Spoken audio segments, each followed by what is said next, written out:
général, d'avoir fait des études ici, d'avoir acquis des connaissances et de se lancer au service de son pays et de son continent.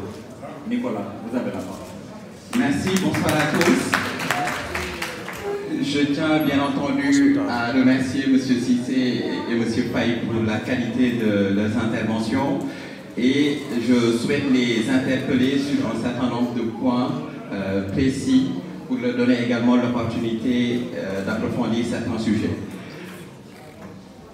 Le directeur général de la Sénélec l'a dit tout à l'heure, le Sénégal, comme beaucoup d'autres pays africains, connaissent une tendance démographique assez galopante. Donc, si on prend un pays typique d'Afrique de l'Ouest, qui a un taux de croissance démographique de 2,6% à peu près, on va dire que tous les 30 ans, on double la population du pays.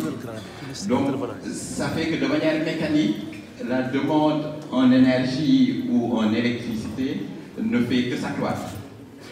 Ça, c'est pour ce qui concerne les ménages. Si on regarde ce qui concerne les entreprises, le directeur général de la Sénélec a évoqué tout à l'heure la structure de notre économie.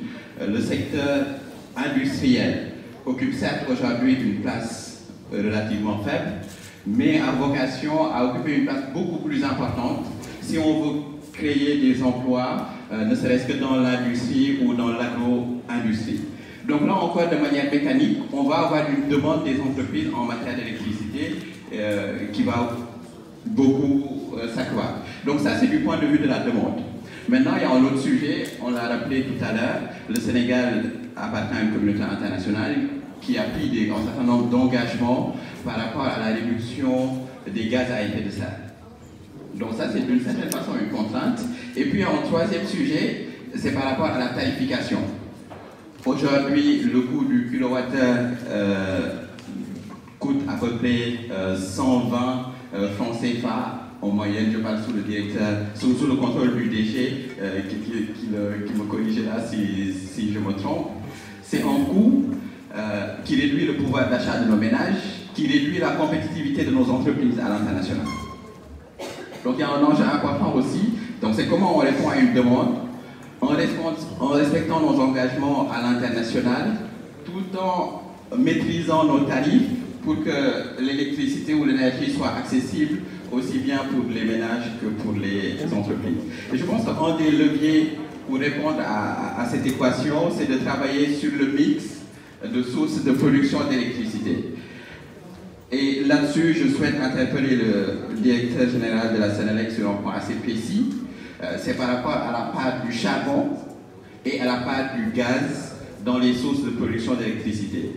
Sur la question du charbon, on a la centrale de Saint-Loup qui a une capacité de production de 125 MW qui fonctionne au charbon, alors qu'on sait que c'est une source d'énergie assez polluante et que pour la communauté locale de Bargny qui représente à peu près 70 000 personnes, il y a un vrai enjeu en termes de qualité de vie.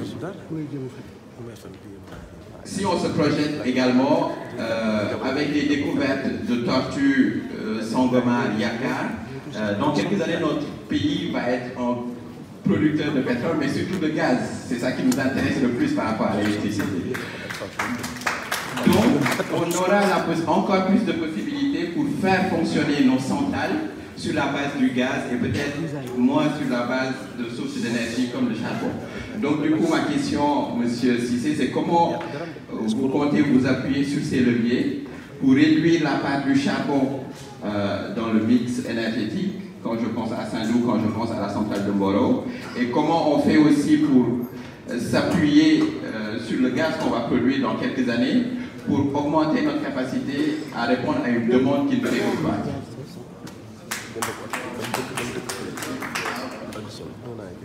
Je vous remercie. Question précise, réponse précise. C'est-à-dire, la décision politique est l'une des choses les plus difficiles. Hein, parce que vous arbitrez souvent des contradictions.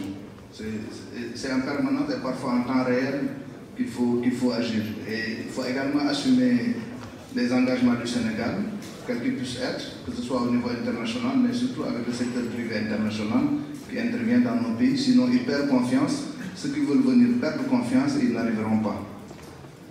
Et le Sénégal est connu pour être un pays qui respecte ses engagements depuis toujours. Et en termes de paiements internationaux, notre État n'a jamais eu de défaut. Cela pour dire que nous sommes arrivés à la centrale de Sendou et au charbon dans le respect des engagements qui avaient été souscrits et dans la continuité de l'État. Le mix énergétique du Sénégal avant 2015 est un mix qui faisait une part importante au charbon, qui était identifié comme l'énergie la moins chère, et peut-être l'énergie qui devait permettre de donner l'électricité à un maximum de Sénégalais, mais surtout d'atténuer la contrainte par rapport aux industriels. Parce que c'est une chose de réussir l'accès à l'électricité pour les ménages, pour tout le pays, c'est une autre d'en faire un facteur de compétitivité pour notre économie, parce que le coût, vous l'avez dit, est élevé. L'électricité coûte encore cher au Sénégal.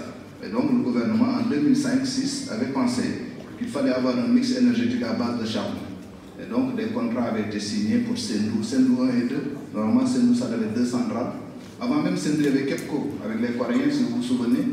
Ensuite, des négociations ont été faites avec d'autres opérateurs internationaux pour faire 350 MW à Mboro et même à Kayar avec Jindal, les Indiens. Mais naturellement, le président de la République nous a dit je ne peux pas avoir le privilège d'assister à la découverte du gaz sénégalais et continuer ces projets de charbon. Donc, on a essayé de reconstruire notre mix en privilégiant naturellement le gaz. Et la première opération qui va être faite sera, si les indications sont confirmées, il y a un pétrole qui est apparu au large du pays sérère, là, c'est Sangomar. Voilà. Donc ce pétrole-là, il a du gaz aussi. Ce n'est plus de pétrole, mais avec du gaz. Ce gaz, il va être utilisé pour faire de l'électricité. Ça, c'est l'option du gouvernement. C'est le fameux gaz tout power. Et donc, nous, Sénélec, on se prépare à la conversion de nos centrales en fût aujourd'hui pour les basculer au gaz. Je rappelle que les 2 dernières générations de centrales qui ont été construites au Sénégal ont été des dual fuel, c'est-à-dire ont été construites pour fonctionner à la fois avec du fuel ou bien avec du gaz. Donc ça ne va pas être une opération compliquée de changer ces centrales-là pour leur permettre de consommer du gaz. Et donc on va transformer le parc de Sénélec existant au gaz. Et nos projets à venir, on va les inscrire également comme des projets au gaz. Et avec les populations de Sendou, particulièrement avec la mairie de Bargny, la municipalité de Bargny, nous avions signé une convention avec les promoteurs de Sendou pour que dès que le gaz sénégalais sera en état d'être exploité, qu'on puisse faire la conversion de la centrale de Sendou.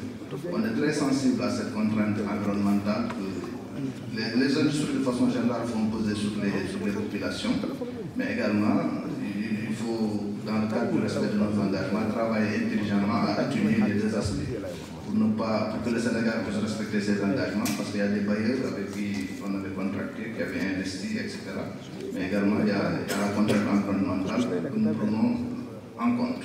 Je dis qu'aujourd'hui on a 20% d'énergie renouvelable dans notre parc, ce n'est pas un petit pourcentage. La France, avec son nucléaire à 80%, n'a que 4% d'énergie renouvelable dans son parc. Toutes choses étant égales par ailleurs, en termes de valeur relative, on est dans la tête de pont des pays qui utilisent l'énergie renouvelable. Maintenant, c'est une réalité et il n'y a que le mix énergétique avec une prédominance de gaz qui permettra de baisser le coût de l'électricité au Sénégal pour en faire un facteur de compétitivité pour l'économie nationale. Donc, voilà la réponse que je voulais apporter. Merci.